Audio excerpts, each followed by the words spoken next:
जय संविधान, जय भीम, महात्मा गांधी की जय, गोडसे मुर्दाबाद। देखिए, मेरे को ऐसा लग रहा है अब वो दिन बहुत नजदीक आ गए हैं जो कि एक बार पहले एक्सपेरिमेंट किया था भारतीय जनता पार्टी ने और उसका पूरा फायदा मिल गया था। वो मसला ये था जो आम आदमी पार्टी के साथ एक्सपेरिमेंट किया था भारतीय जनता पार्टी ने इलेक्शन के पहले, पार्लियामेंट इलेक्शन के पहले। आम आदमी पार्टी के जितने बड़े बड़े कैबिनेट मिनिस्टर्स थे, लोग थे, उनको जेल के अंदर भेजा गया था और एक ऐसे मामले में जेल में भेजा गया था जो कानून बना और वापस भी ले लिया गया। यह भी देश की जनता ने देखा कि एक कानून बना था जिसके तहत चुनावी बॉन्ड को लाया गया था और चुनावी बॉन्ड के मामले में हजारों करोड़ों रुपए इकट्ठे किए गए थे। वो पैसा जो इकट्ठा किया गया था उसके बदले ठेके देने के भी स्पष्ट आरोप थे। उसके आधार पर कुछ लोगों को अरेस्ट भी किया गया था, उनको छोड़ा गया था। फिर उसमें पता चला था, बाद में एस्टेब्लिश हुआ था कि जिन लोगों ने चुनावी बॉन्ड में पैसा दिया था उनके ऊपर आरोप थे और जब उनको चुनावी बॉन्ड में पैसा दे दिया तो वो जेल से छूट गए। पहले 10 बार जब उन्होंने गवाही दी तो उसमें उन्होंने कहीं आम आदमी पार्टी के अरविंद केजरीवाल का नाम नहीं लिया, लेकिन जब बाद में 10वें या 11वें बार उन्होंने कहा कि अरविंद केजरीवाल इसमें इन्वॉल्व थे तो अरविंद केजरीवाल को जेल भेज दिया गया और उनको छोड़ दिया गया जो मेन एक्यूज थे। मतलब उसे अप्रूवर बना दिया, गवर्नमेंट अप्रूवर बना दिया जो मेन एक्यूज था, और जिसका केवल नाम लिया उसको जेल में डाल दिया। मनीष सिसोदिया को डाल दिया, सत्येंद्र जैन को डाल दिया, संजय सिंह को डाल दिया और वो कानून वापस। लेकिन जो संसद के अंदर कानून पास करके या अध्यादेश के माध्यम से कानून पास करके चुनावी बॉन्ड को लाया गया था, जिसको माननीय सुप्रीम कोर्ट ने ही असंवैधानिक बता दिया, उसमें ना किसी को दंड मिला, कि किसी को जेल मिली और एक अनकॉन्स्टिट्यूशनल लॉ बनाने के लिए दंड नहीं मिला और एक कॉन्स्टिट्यूशनल लॉ जिसमें संविधान का कोई दुरुपयोग नहीं हुआ था और एक काल्पनिक कहानी के माध्यम से उसमें आम आदमी पार्टी को खत्म कर दिया, अरविंद केजरीवाल को खत्म कर दिया गया और उनको जेल भेज दिया। उनकी स्थिति खराब हो गई। अब मुझे लगता है उसकी सफलता को पाकर, जिसमें लोकसभा के अंदर आम आदमी पार्टी की रेपुटेशन खराब की गई, विधानसभा के अंदर जो पार्टी 3 बार से लगातार चुनाव जीत रही थी, जिसने जनहित के काम किए थे, स्कूल शिक्षा में काम किए थे और स्कूल शिक्षा और एडमिनिस्ट्रेशन के ही जिन मंत्रियों ने काम किए थे उन्हीं पे आरोप लगाया, उन्हीं को जेल भेजा और वो ही इलेक्शन हार गए। और जिन पे आरोप नहीं थे और जो जेल नहीं गए थे वो इलेक्शन जीत गए आम आदमी पार्टी के आतिशी और गोपाल राय। बाकी सब लोग जो जेल गए थे सब इलेक्शन हार गए और राजनीति आम आदमी पार्टी की दिल्ली के अंदर भारतीय जनता पार्टी ने खत्म कर दी। मुझे ऐसा लगता है कि उससे उत्साहित होकर अब भारतीय जनता पार्टी अगला कदम उठा रही है कांग्रेस के खिलाफ, राहुल गांधी और सोनिया गांधी के खिलाफ। और जो एक केस 2012 में सुब्रमण्यम स्वामी ने फाइल किया था और जिसको उन्होंने खुद ही निर्णय ले लिया था, उस केस को परस्यू नहीं किया था और खुद ही उसे स्थगित कर दिया था लड़ने का। बाद में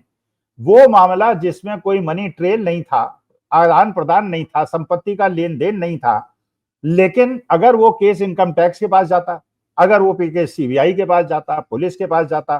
तो उसमें बेल आसाम से मिल जाती और काम हो जाता और कहीं कोई समस्या कांग्रेस और राहुल सोनिया के लिए न होती। लेकिन वो केस मनी लॉन्ड्रिंग का बनाया गया। वो केस इस प्रकार से बनाया गया क्योंकि ईडी के केस में, मनी लॉन्ड्रिंग के केस में, चाहे उसमें मनी का ट्रेल होना, जैसे आम आदमी पार्टी के केस में भी मनी ट्रेल नहीं मिला, लेकिन ईडी का केस था, इसलिए जिम्मेदारी उन लोगों पे थी जिन पे ईडी ने आरोप लगाया था और वो जेल के अंदर रहे, उनको बेल नहीं मिली।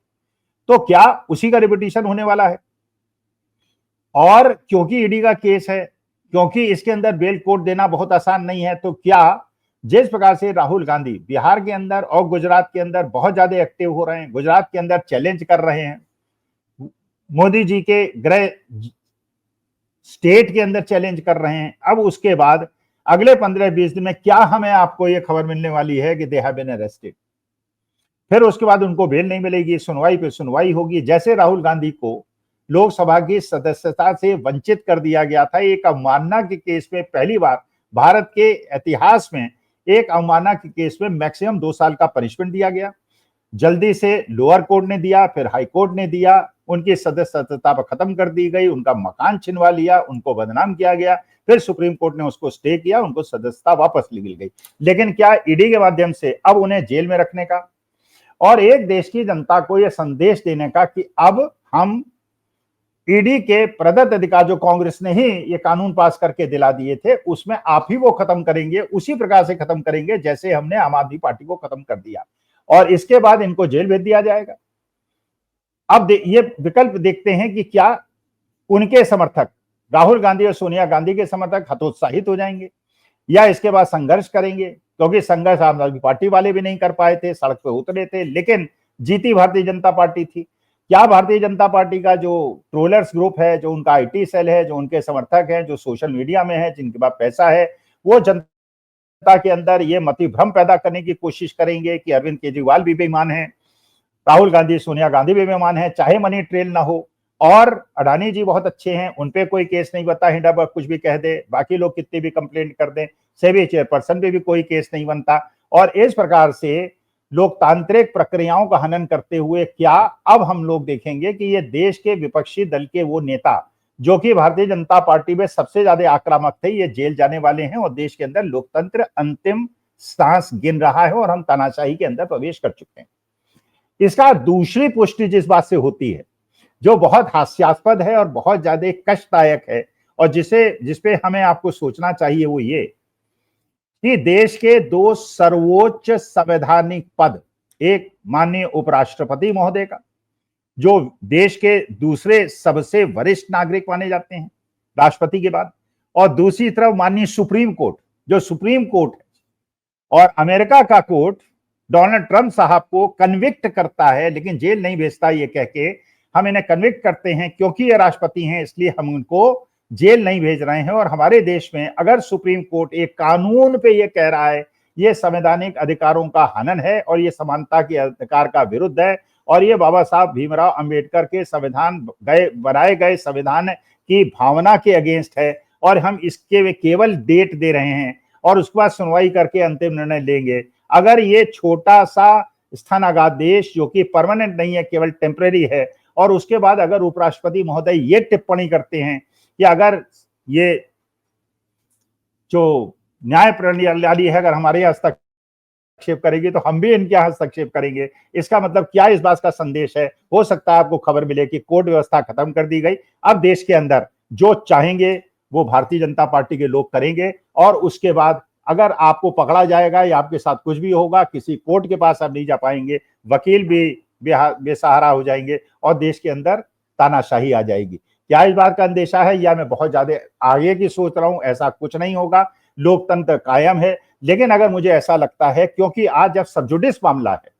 और अभी सुप्रीम कोर्ट ने स्टे नहीं ग्रांट किया है, कोई निर्णय नहीं लिया है, केवल टाइम दिया है और तब तक इसको रोका है, उसके बाद अगर इस प्रकार की टिप्पणियां हो रही हैं, बीजेपी का आईटी सेल सुप्रीम कोर्ट के खिलाफ और जजेस के खिलाफ अभद्र और गाली गलौज की भाषा का उपयोग कर रहा है, तो क्या देश के अंदर लोकतंत्र खत्म हो गया है? बाबा साहब भीमराव अम्बेडकर जिसके संविधान को बचाने के लिए 2024 में लोगों ने इनको कंप्लीट एब्सोल्यूट मेजॉरिटी तक नहीं पहुंचाया था, लेकिन नीतीश कुमार चंद्रबाबू नायडू के माध्यम से इन लोगों को आज सत्ता मिली हुई है। तो क्या अगर देश के अंदर तानाशाही आएगी तो इसका उत्तरदायित्व नीतीश कुमार चंद्रबाबू नायडू और चिराग पासवान और एकनाथ शिंदे का नहीं होगा, या ये लोग अपने निजी हित के लिए देश के संविधान और लोकतंत्र का समझौता करेंगे और हम आप सफर करेंगे? सफर तो ये भी करेंगे, लेकिन पहले एक वर्ग करेगा फिर दूसरा वर्ग करेगा, क्योंकि जब तानाशाही आएगी तो इस प्रकार का दावानल की तरह वो फैलेगी, फिर कोई बचेगा नहीं, कोई पहले धरा जाएगा, कोई बाद में धरा जाएगा। तो अगले, मुझे ऐसा लगता है, इस बात के संकेत मिल रहे हैं